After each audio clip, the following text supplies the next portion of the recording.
सड़कों पर अभी तो ये लड़ाई है, आगे और लड़ाई है। जिंदाबाद जिंदाबाद जिंदाबाद जिंदाबाद जिंदाबाद।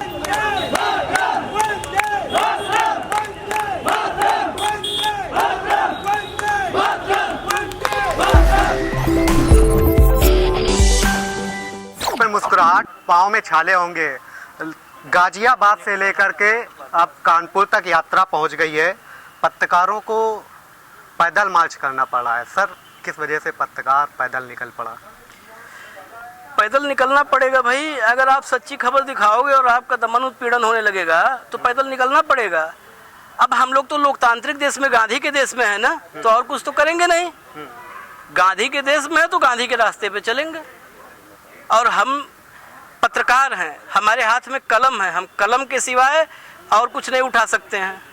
तो दो पैर हैं, चल पड़ेंगे, मजबूर करेंगे। सुनो, पत्रकारिता की आवाज़ को दफन करने की नहीं कोशिश करो, क्योंकि पत्रकारिता को कमज़ोर करने का मतलब है लोकतंत्र को कमज़ोर करना। दुनिया में जितने मजबूत लोकतांत्रिक देश हैं वहाँ पर पत्रकारिता को पूरी आज़ादी है। वहाँ पे प्रेस फ्रीडम इंडेक्स आप देखिए, उनकी रैंकिंग देखिए, वहाँ व्यक्ति की आज़ादी देखिए।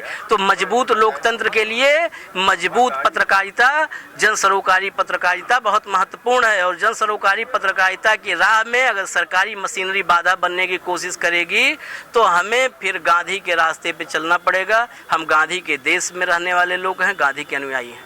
गणेश शंकर विद्यार्थी की ये जन्मस्थली है, कर्मभूमि है, यहाँ पर आप पहुँच गए हैं। गाजियाबाद से यहाँ तक आए, क्या कुछ किसी ने आपकी मांगे सुनने के लिए आपसे बातचीत की? सरकार आपके पास, सरकार का कोई इतना आसान नहीं है कि मांग इतने जल्दी कोई सुनने के लिए संपर्क करे।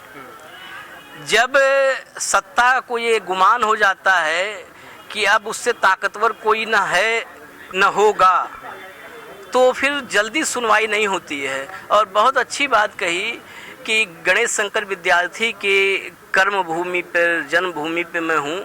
और मैं तो वैसे ही इस धरती को प्रणाम करता हूँ, क्योंकि पत्रकारिता में मैं कदम ही रखा था तो मैं सिर्फ एक ही नाम को, एक ही शक्ल को देख करके पत्रकारिता में आया था, गणेश शंकर विद्यार्थी जी को। और गणेश शंकर विद्यार्थी की पत्रकारिता को ही तो जिंदा रखने के लिए आप लोग कानपुर वासी हो।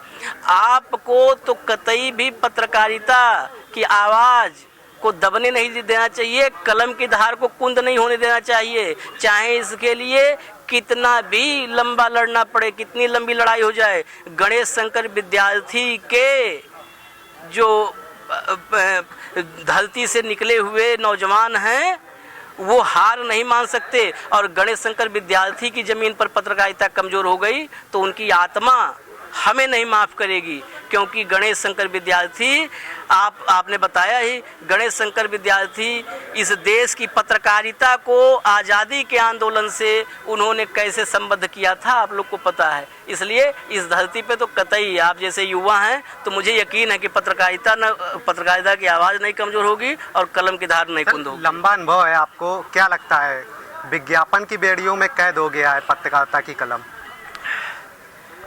देखिए, ये विज्ञापन की बेड़ियों में पत्रकारिता को कैद करने के जो शब्द है ना, ये बहुत ज़्यादा परफेक्ट नहीं बैठता। इसलिए क्योंकि विज्ञापन आपको तो मिलेगा नहीं, मुझे नहीं मिलेगा, इन्हें नहीं मिलेगा।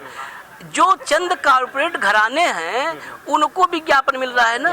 और पत्रकारों की जमात बहुत बड़ी है, तो यहाँ पर लोभ भी है, लालच भी है, भय भी है, सब कुछ है एक साथ। ये लोभ, लालच, भय, ये सारा चारों तरफ से चक्रव्यूह में ये पत्रकारिता को घेरा जा रहा है। लेकिन पत्रकारिता इस चक्रव्यूह को तोड़ करके फिर से मजबूती और बुलंदी के साथ निर्भीक, निष्पक्ष जन सरोकारी पत्रकारिता फिर से बुलंद होगा। यूपी के अंदर क्या लग रहा है कि पत्रकारिता करने में ज़्यादा दिक्कतें हो रही हैं, और आप जिस तरीके से काम कर रहे हैं तो अब किस तरीके से आगे लड़ाई आपकी जाएगी? यूपी के भीतर की स्थिति ने तो ज़्यादा विचलित किया। ये यात्रा में देश भर में स्थितियाँ, देश भर में पत्रकारिता के लिए बहुत मुफीद नहीं है, बहुत अच्छी स्थितियाँ नहीं हैं।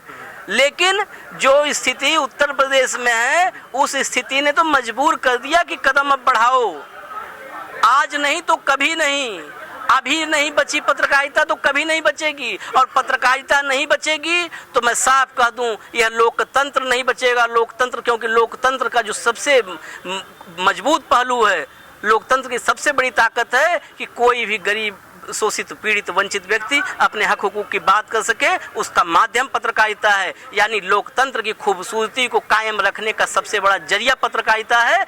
इसलिए पत्रकारिता कमजोर हुई तो यह लोकतंत्र खतरे में आ जाएगा, और लोकतंत्र को खतरे में नहीं आने देंगे।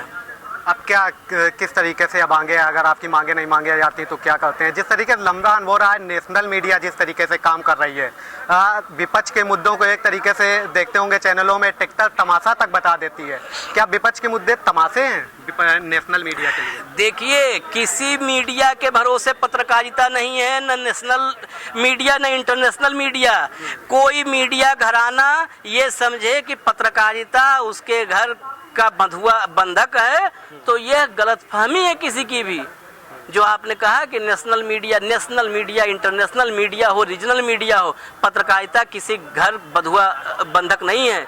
इसलिए आप सब पत्रकारिता कर रहे हो ना नौजवान, आप लोग पत्रकार हो, आप पत्रकारिता की आवाज़ हो, आप जनता की आवाज़ हो। ये नेशनल मीडिया नहीं बंधक बना पाएगा। मैं इसलिए तो कहता हूँ कि पाकिस्तान में भूखमरी आई है, इमरान खान भूखे मरने वाला है कल, यह दिखाने के बजाय हिंदुस्तान में कितने लोगों के पेट में अन्न गया है और पानी कितने गया, कितने सोने के बिस्तर है, ये दिखाइए। जन सरोकारी पत्रकारिता करिए, सब अपने आप दुरुस्त हो जाएंगे। आगे क्या करेंगे? मांगे नहीं मानी जाएंगे तो आप लोग है ना। ये इतनी बड़ी संख्या में कानपुर में सारा रिकॉर्ड टूट गया, गाजियाबाद से कानपुर पहुंचते पहुंचते इतनी बड़ी संख्या है पत्रकारों की।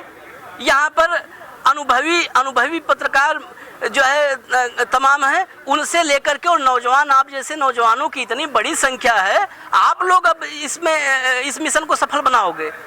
बिल्कुल, ये थे हमारे साथ जो पत्रकारिता के मुद्दों को लेकर के लगातार जिस तरीके से प्रयासरत हैं। कह रहे हैं कि जिस तरीके से सरकार को मनवाने के लिए लगातार हम लोग प्रयास करते रहेंगे।